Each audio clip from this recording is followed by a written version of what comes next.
Hi, everybody. This is Alan with Meet the Thriller Author. And for the podcast today, I have Paul Vidich as my guest. He was a senior executive in the entertainment industry for over 20 years. And after leaving his business career, he turned to writing full time. His first novel, An Honorable Man, was a Publishers Weekly top 10 mystery and thriller in 2016. And that was followed by The Good Assassin and the Coldest Warrior. His latest novel is The Mercenary, which will be published on February 2nd. Welcome to the podcast, Paul. Happy to have you here. Thank you, Alan. I'm delighted to be here. So for our listeners, can you tell us a little bit about your background and what led you to writing that first book of yours? I had wanted to be a writer for a very long time, pretty much after I got out of college. But family intervened. I sort of saw that there wasn't a whole lot of money in writing unless you were really good.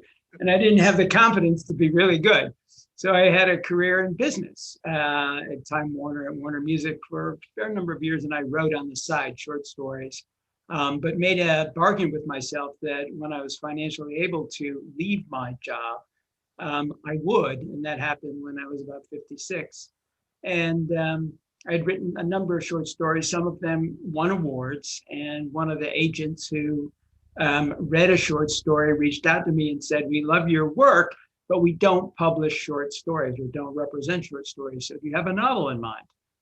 And I looked at my wife, and at that time, I didn't have any story that was worthy of a novel. But I did have a family tragedy that had been with the family for a very long time. And it was that tragedy, which involved a man by the name of Frank Olson, who was my uncle, who had been in the CIA and then murdered in 1953, that became the inspiration for my first novel, An Honorable Man. Oh, wow. So I didn't realize there was a personal connection to that book. And were you always, was that an interest of you? Did you know that that you had a relative in the CIA when you were growing up, or did it start later, or was there always an interest in that era? I did. The family knew nothing about, really nothing about the cause of his death, other than he was a bioweapons scientist in Fort Detrick. And that he, went to New York, jumped out of a window, and his body was brought back. And that's all the family knew for 22 years. It was only then, after a lot of things came out, that we learned that he had been in the CIA.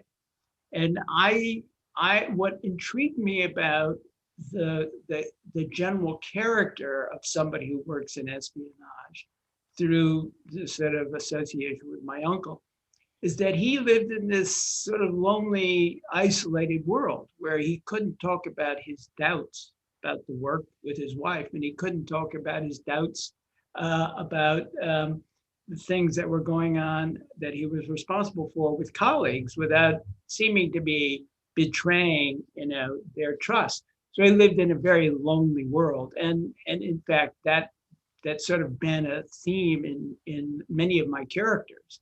You're sort of outsiders on the inside, struggling with the moral implications of some of the work that is required when you're working at the edge of the law.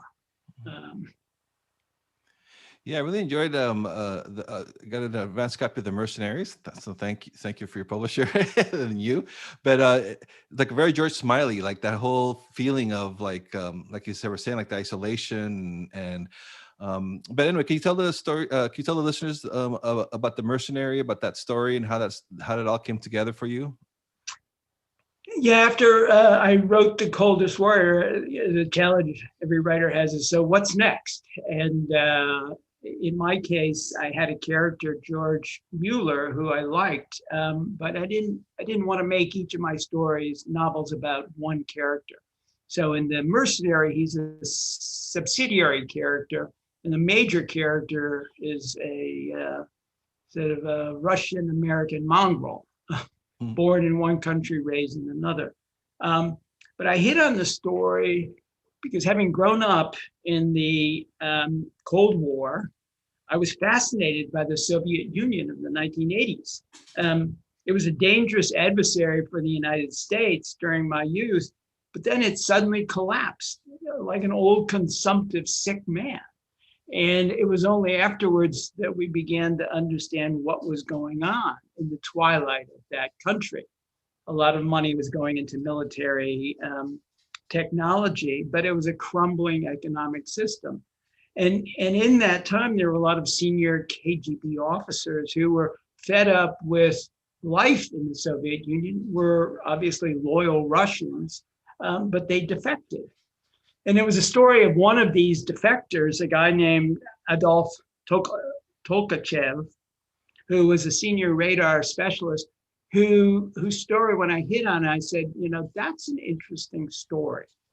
His story was really about the attempted exfiltration of this senior KGB officer by the CIA from Moscow, which was a heavily surveilled city from which no American operation had ever exfiltrated senior KGB officer.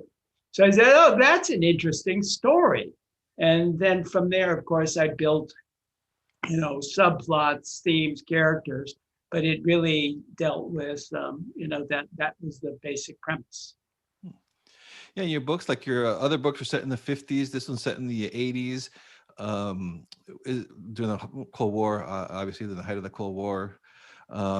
Is that something that, do you find that as a challenge to write? Because, everyone's so used to now with Twitter and Facebook and having a smartphone stuck to their head all the time. Was that a challenge to do that, or? You mean to write about something historically? Right. Yeah. Going back to the history and trying to get the facts right, and like.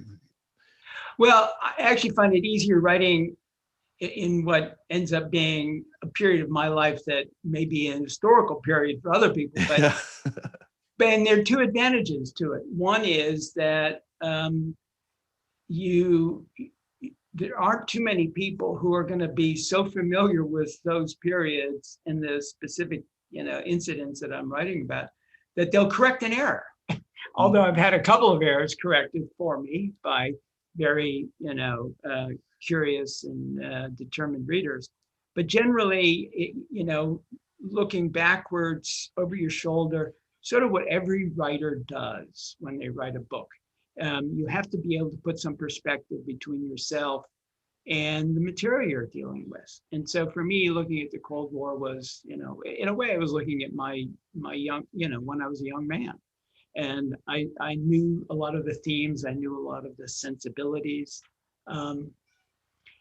But what I've done is marched forward with each of the novels. So the first one was 53, the second 58, the Cuban Revolution. The next one was 1975, basically, the Coldest Warrior. The Mercenary we're talking about, is set in 1985 in the Soviet Union. And the one that's written, but will be a year from now, is 1989, which is the fall of the Berlin Wall. So I've sort of creeped forward in time. Yeah, you're covering a lot of ground. So what's your writing process then when you start writing your books? Do you have like a big outline? Do you spend a lot of time outlining, or do you just start getting an idea and you run with it? I start with some idea, something captures my attention. And in my case, most of the books are based on some historical event or incident, a character, or in the case of the mercenary, and exfiltration. And then once I settle on something, and usually it's settling on a setting, a place. The place sort of defines why people are there, the dangers inherent in the situation, which is why you see spy novels set in Moscow and London, Berlin, but you don't see them set in Los Angeles. And the setting becomes very important to what goes on in the situation. And then I generally do about 6 months of research on a book before I begin writing. I go to the place. I do the equivalent of location scouting. I create dossiers on each of my characters. I want to know, where they were born, what religion they practice, do they drink, do they not drink, what sort of clothes they wear, the full, the fullness of what goes into a character when a reader is sort of engaged in the book. And I have to become that familiar with the situation to be able to write a story that has any authenticity to it. So that research is generally 6 months, maybe 7 months. And in that, I then have come up with a pretty structured outline.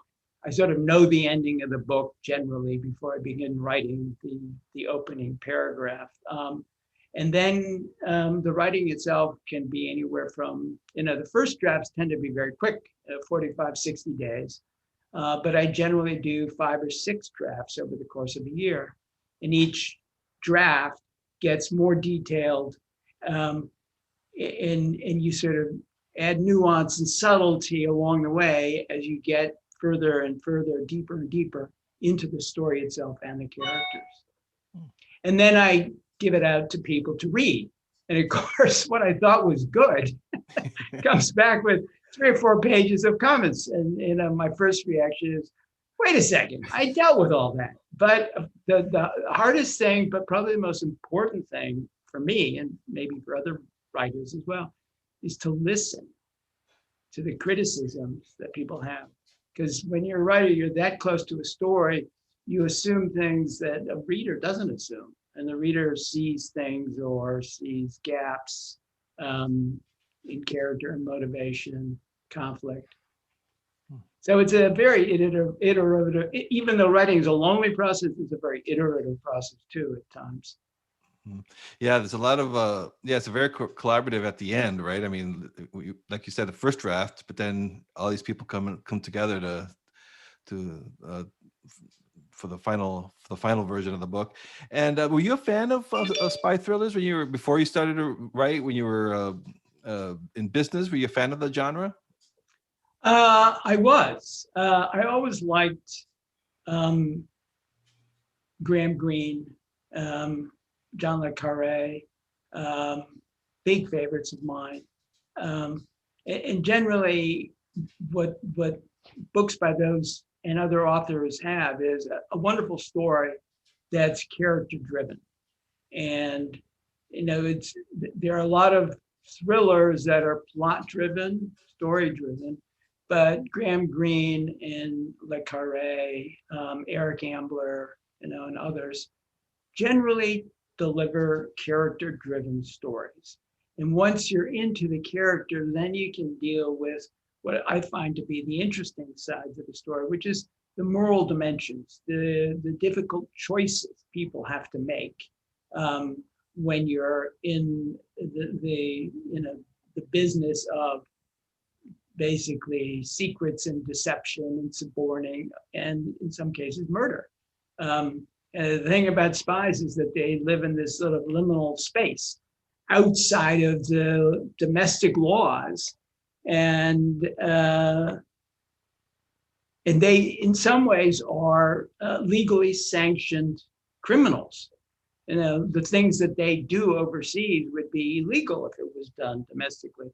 But because we're in this adversarial world, and people are trying to hurt us, so we, go to hurt them. So, but the nature of that work can sort of create a darkness for the characters, and they often bring that darkness into themselves. And to me, that's the interesting thing. And it's what Graham Greene always tried to do. He had solitary characters who were seeking some sort of fulfillment or challenge, and that character conflict then becomes the sort of the turn of the screw in the novel. And what are you, I always like to ask for the writing tools. What do you use to write your books? Is it like Microsoft Word or? I write all my drafts except for the very last one with this pen. This pen has written all of my books. It's a Mont Blanc, and it goes into a book, one of these moleskin books, Oh yeah. and each novel's about 5 of these. I Wow. mean, each draft. And it was only at the end, after I've written, 5 drafts by hand, that I then type in, the last draft, which is sort of, it also requires, I also do a lot of editing as I'm typing. Hmm. So everybody has a different style. That's my style. Yeah. And partly I came to it because while I was working in business, I didn't really have, the time, to haul around a laptop, at the office where I would do my typing. So I would, on my lunch breaks or, while on a plane traveling, I would, pull out my moleskin and spend a little time writing. And just curious too, with everything that went down in 2020, did the pandemic change your writing process, or how's that affected the writing side of your life? Well, my wife and I are very fortunate to live into a big loft in Soho, in Lower Manhattan. So we didn't have any of the claustrophobia that came with being confined. And it gave me a lot of time to write. So my last book, the one that's coming out, in 2022, I wrote from, basically January to June of this year. So I used the time very productively. Yeah, that's good. It's like, yeah, and I guess the changes now it would be on the promotional side now. You're probably doing a lot of video and Zoom, huh? Like we're doing right now. Right. It's I miss the in-store readings. Yeah. You get very close to a group of people, and you can feel the excitement in the room. You can see people listening. But on the other hand, the Zoom readings now, like this, are can reach a much larger audience. And what I've found as a reader now, that I'm overwhelmed with the number of Zoom events that I'm being offered daily. Too many. It's sort of like, it used to be you have to figure out which one do I go to, once or twice a week. And now it's like every night there are 2 or 3. And it's like, how do you choose which one to do and which not to do? Yeah, yeah, that is crazy. I've seen that too. At first, it's like the excitement. Oh, this is so interesting, but then after a while, it gets a little overwhelming. All the choices out there. Yeah, and there's some wonderful. It's wonderful to be able to listen to other authors talk about their work. This is just, I think we're at a rich moment in terms of the production, creation of literature. Yeah. So you said you're working on the next one that's gonna come out in 2022. What's next for you? Do you have how far advanced are you in your Well, projects? so that one is with my agent. He's giving me his final comments, and I'm right now in the midst of outlining what will be the book after that, my 6th book. I don't know much about it. I'm a fair amount. I know it's going to be set in Beirut. Oh, yeah. And Beirut is a city I've never been to, sort of the Paris of the Mediterranean, but a city that suffered terribly through a civil war for 16 years and then an Israeli invasion in 2006. But it's a city with deep roots in the Roman Empire, the Ottoman Empire, and it was a melting pot of religions. So for me, in some ways, writing is a way to travel. Yeah. Be able to go to a place in time, a historical place in time, and create characters, and to sort of, as I've said a number of times, you write the types of novels that you like to read. Mm-hmm. And so, I'm writing a novel now, which is the novel I would like to read. Yeah, I remember that. I'm a child of the '80s as well, so I remember the Beirut and the kidnappings and all that, and it's just it was surreal what happened to that country for so many years, that city. Um, but yeah, so I'll be looking forward to that one. Before I let you go, for our listeners, we have a mix of listeners here who are aspiring writers. Any advice for somebody listening to this who's an aspiring writer? Uh, I guess the advice I would give is that it doesn't matter what age you are, um, you can become a published author at any age. Unlike music or math or painting, there are many authors who wrote their books at a later age. The only thing that you need to do is you need to do it consistently. You have to have an ambition to want to do it, and you can't let other things get in the way. When I was, my first book was published when I was 65. And when I left my job, one of the things I did to sort of give me the confidence that whatever I was going to write was publishable is I kept a list of all the authors who had published, famous authors who had published their first book after the age of 50. It's a very long list. Yeah. So I kept looking at that list and I said, well, if they can do it, then why not me? Yeah, I love that. It's never too late. Never too late. Absolutely. That's the one thing about storytelling, is that we all have an instinct to tell stories. And sometimes, with a little bit of experience and wisdom and that comes with age, you have a better story to tell, a more, mature and interesting story. And so for listeners who want to learn more about your books, find your books, what's the best place that they can find you, a website or anything like that? Yeah, I have a website. It's paulvidich.com. That's PaulVidich.com.